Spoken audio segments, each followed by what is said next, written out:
all right, so we had a gold standard.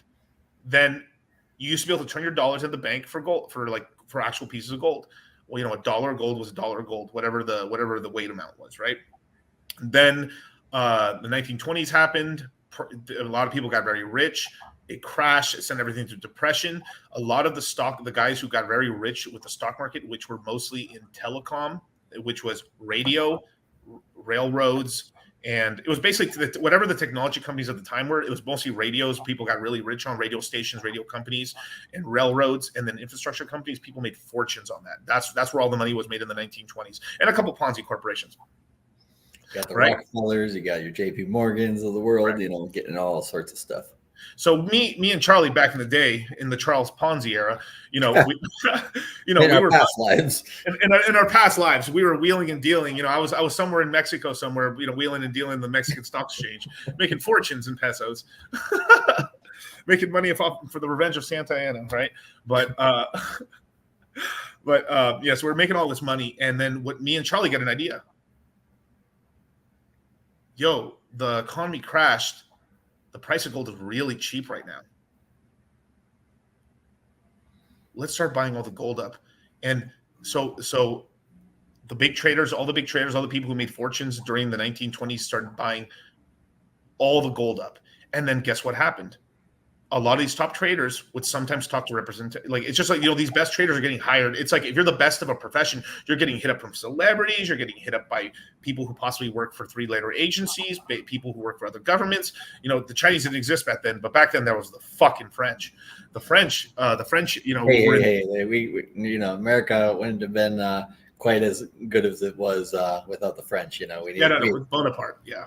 They betrayed their king twice. Let's be. Yeah. But you got to make sure to get rid of the British first. It's like British first, then French. It's like, what's worse, British or French? It's kind of a hard one to choose. It's a hard one.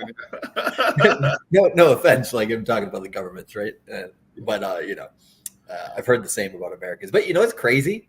Yeah. Speaking about the French, just randomly. You see how you can keep coming up with stuff with the French? It's insane, dude. I know. It's one of these things where it's like, they're some of the softest people when you do talk bad about their nation. I've heard so much shit internationally when I go traveling about America that I'm just like, yeah, say whatever the fuck you want. I don't care. Oh, you mean they can't take it? They can give it, but can't take it. Exactly. Not all of them, but most of them. I would say 8 or 9 out of 10 French are, like you're describing possibly. And then, 2 out of 10 I'm cool with. One of my best buds in Tokyo is French, but I don't hold it against him. Rembrandt said, "Imagine being at war with France for 100 years." Terrible. But let's continue this little tapestry on. So essentially, big businessmen, some sort of corporations, as well as people who made fortunes. Basically, me and Charlie sold the top, made all the money. Stock market crashed. Well, fuck. Now we're the richest people in America. We start hoarding the gold supply, and the government freaks out because during this crash, most countries around the planet would leave a lot of their gold reserves in America because America was the main trading hub at that time. We weren't the world reserve currency just yet, but basically we were the most powerful. We were essentially basically like the runner-up. We're like China at the time before 2008. We're like, oh wow, these guys are going to take over because Britain still had the reserve currency with the sterling pound. Then it took me many years to learn the word Niger, how to say that correctly. Niger. Oh, you see, I said it wrong again. Look at that. Whoa. But anyway. We got Money Gang Crypto in the house. Shout out to Money Gang Crypto, man. Sheesh. He's streaming with Hexy Bastard all the time. That's cool. Yeah. So anyway, now let's keep going with the story. So, so basically a lot of these countries, because the crash happened worldwide. The U.S. stock market basically started the whole collapse there. Everyone started doing really terribly, and then people started needed their gold.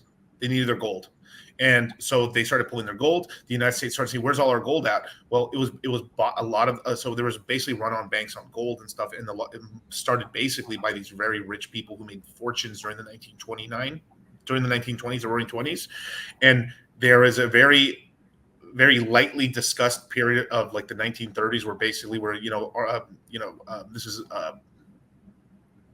FDR basically outlawed basically owning gold and everything, which was kind of a lie.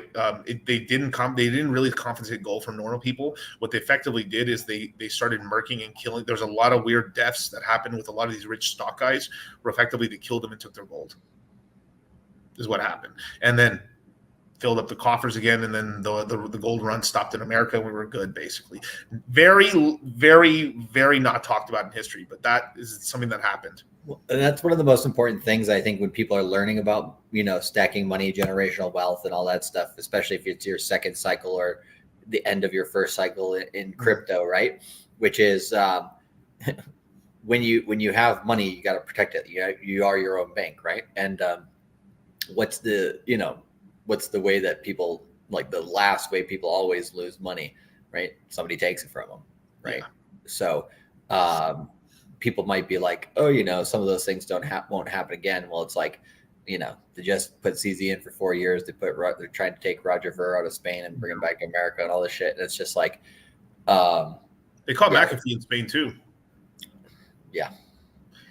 Spanish. I mean, like, man. I think Roger, McAfee's more of a badass than Roger Ver, but I think Roger's he's already done his stint in I don't know if it was federal or state, but it was several years before he got into crypto. So right.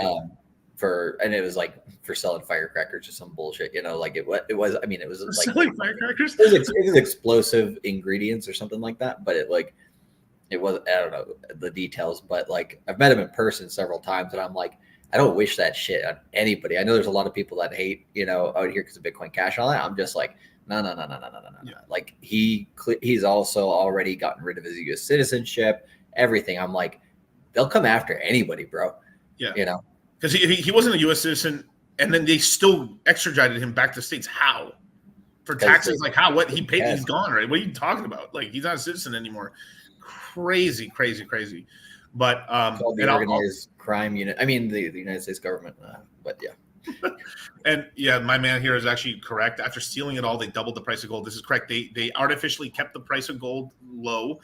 They started buying the gold up as well on the open market, stealing it and killing not even allegedly. They fucking murdered a ton of people to steal their gold reserves because they were trying to make a run on gold because they thought gold was too cheap. Then they doubled the price of gold to like $35. If I remember, this is like off of like the dome here, so forgive me, my numbers might be a little off, but effectively, yes, they increased because they controlled the price of gold. Now gold was basically only really used so basically, if you're a large corporation or a country, you could deposit and undeposit your gold and leave it in the United States. So basically, countries and very rich people in countries could still do that, but regular citizens like me and Charlie and stuff, we really couldn't. The most you would have is maybe silver in your quarters, effectively. So. World War II happened. We won. Yay. Bad Nazi bad, Japanese bad. And then, we got the land of anime afterwards, which is pretty cool. But that happened. The United States government basically allowed, we sold weapons and materials to all the allied nations. We allowed them to get bombed out of existence, so their whole manufacturing base was destroyed. Yes. Hey, they didn't pull no punches. They went straight for it.